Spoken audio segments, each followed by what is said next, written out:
Eres un periodista judío que habla a favor de Israel. ¿Cómo nació tu vocación por el periodismo?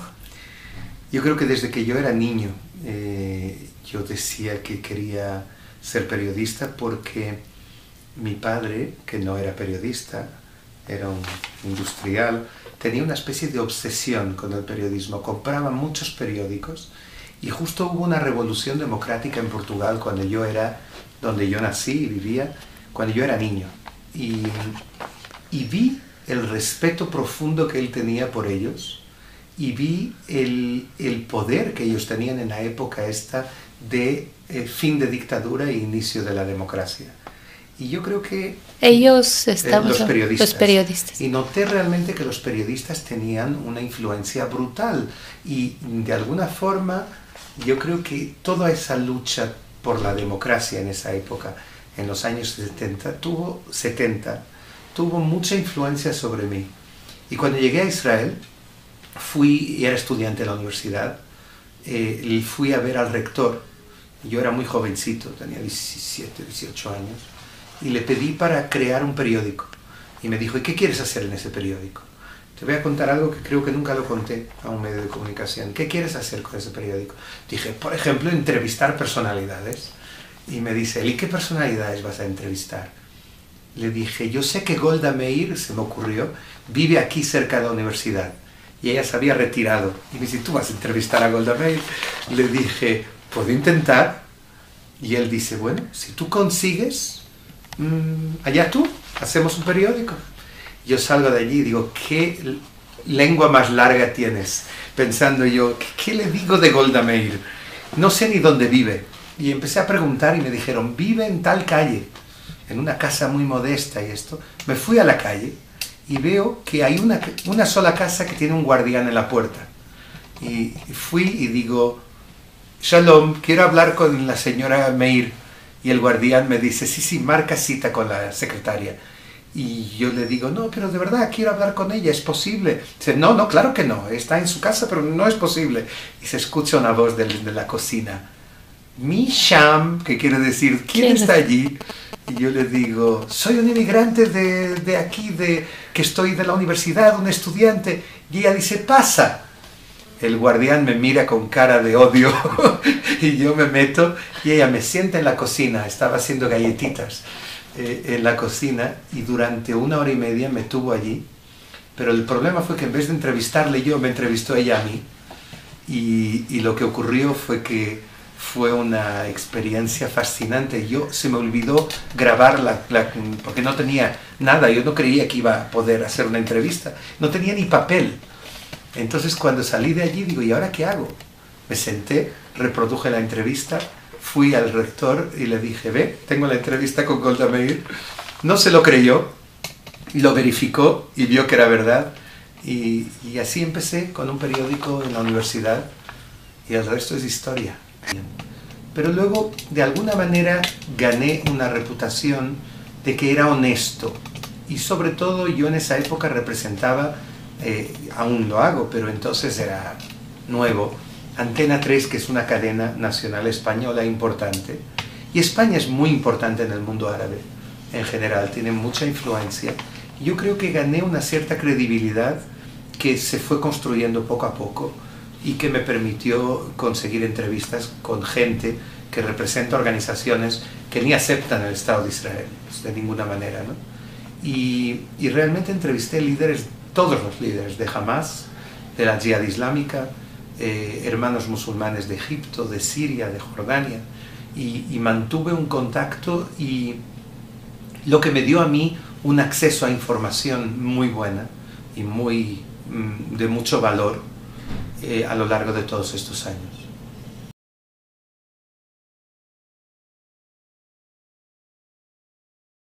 El Orden del Mérito Civil. El Orden es la máxima condecoración española, me la dio el rey de España, Juan Carlos, por su iniciativa, y tuvo que pasar la aprobación del Consejo de Ministros de Gobierno, y me lo dieron, y fue un gran honor para mí, porque justamente yo lo recordé en mi discurso cuando lo recibí.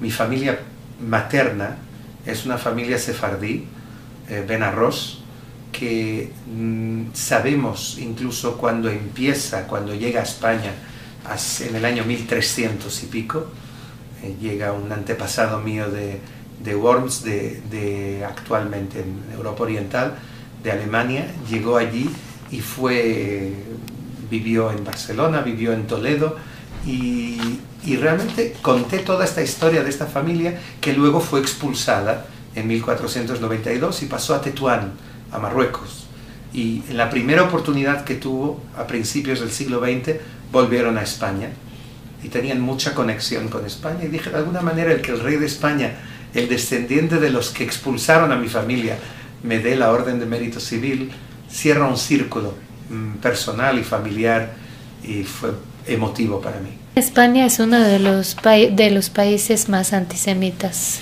España es un país en el que hay los mejores amigos del pueblo judío y también algunos sectores, quizás dentro de Europa, los más problemáticos. Y yo creo que la definición de antisemita de forma, diría, global y general puede ser incluso, puede no reflejar la verdad. Yo diría que hay muchos sectores antisemitas que quedan históricamente, quedan algunos, pero hay mucha hostilidad, hay sectores aún con muchos prejuicios. Tú sabes que decía Einstein que es más fácil matar un átomo que destruir un estereotipo, y yo creo que esto ha quedado. Aún quedan muchas cosas de la historia, pero por parte de los gobiernos de la era democrática, yo creo que hay un intento de educar a la población española. Se envían profesores a Yad Vashem, a Jerusalén, por ejemplo. Es algo que se hace ya hace años en España. Y hay un esfuerzo tanto por la parte socialista como por la parte del Partido Popular, que es el Partido Conservador, de alguna manera educar sobre el Holocausto, sobre el antisemitismo, y poner fin a todos estos fenómenos, incluso de antisionismo, que es muy común en algunos medios españoles. Aún queda mucho por hacer, pero yo creo que se está en el buen camino en ese aspecto. Aunque hay que luchar y no hay que tirar la toalla en ningún caso, y realmente intentar vencer a estos sectores de la sociedad. Por parte paterna, mucha gente de mi familia fue asesinada en el Holocausto, en el principio del Holocausto. Hablamos de decenas de personas. Hay que tener mucho cuidado. Estamos jugando con fuego cuando hablamos de antisemitismo, y no hay que convertir cualquier tipo de crítica en antisemitismo.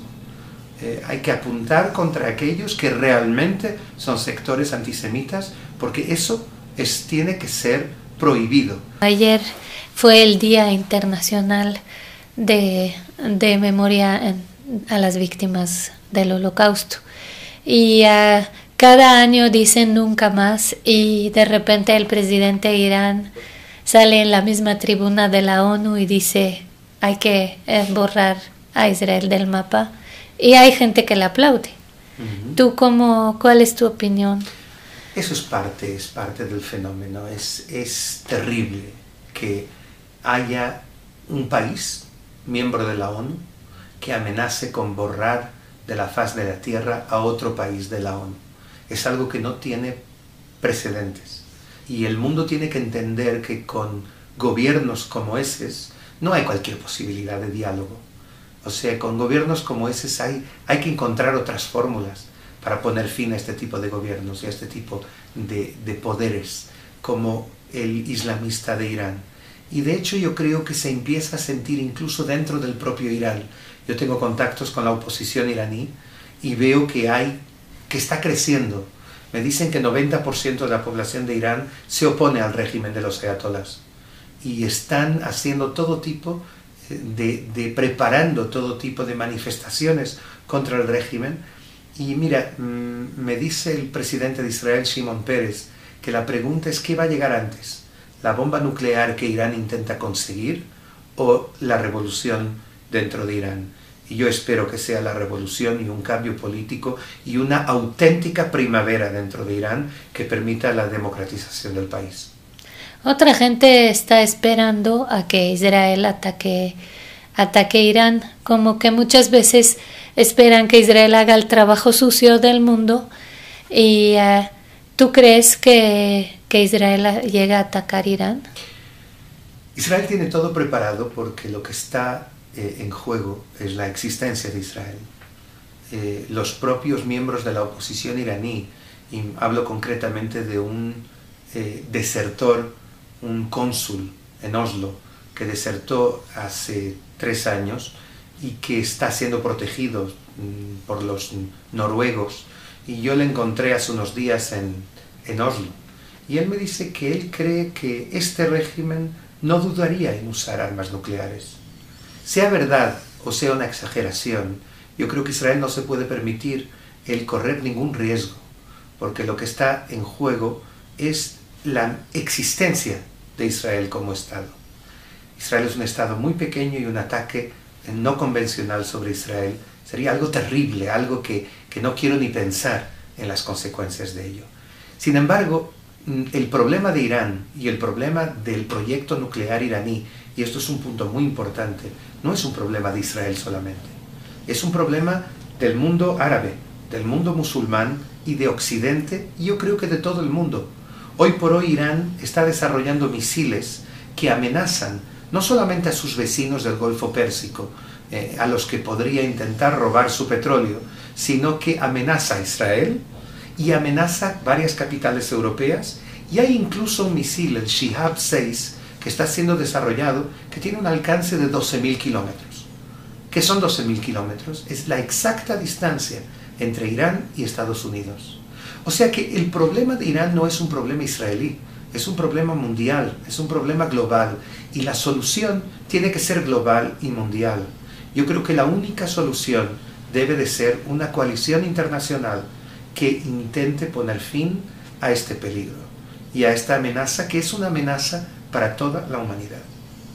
Y a nosotros nos parece muy claro, pero parece que Israel no está pudiendo transmitir esta verdad al mundo. Parece que tiene un problema de comunicación. ¿Tú opinas que sí tiene y cómo resolverlo? No en este caso. Yo creo que en este caso hay un problema de táctica, no de estrategia. Yo entiendo que tanto los europeos, los países principales de la Unión Europea y Estados Unidos colaboran ya con Israel en la guerra que está en marcha dentro de Irán.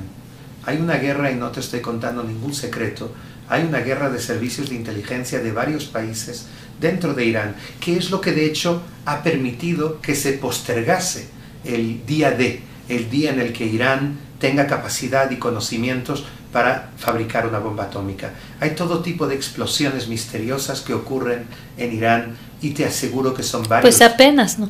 Exacto, y son varios los países involucrados, varios países europeos y Estados Unidos, además de probablemente también Israel. Por lo tanto, yo espero que la solución del problema sea una solución de una coalición internacional y no solamente de Israel, entre otras cosas porque creo que será mucho más efectivo.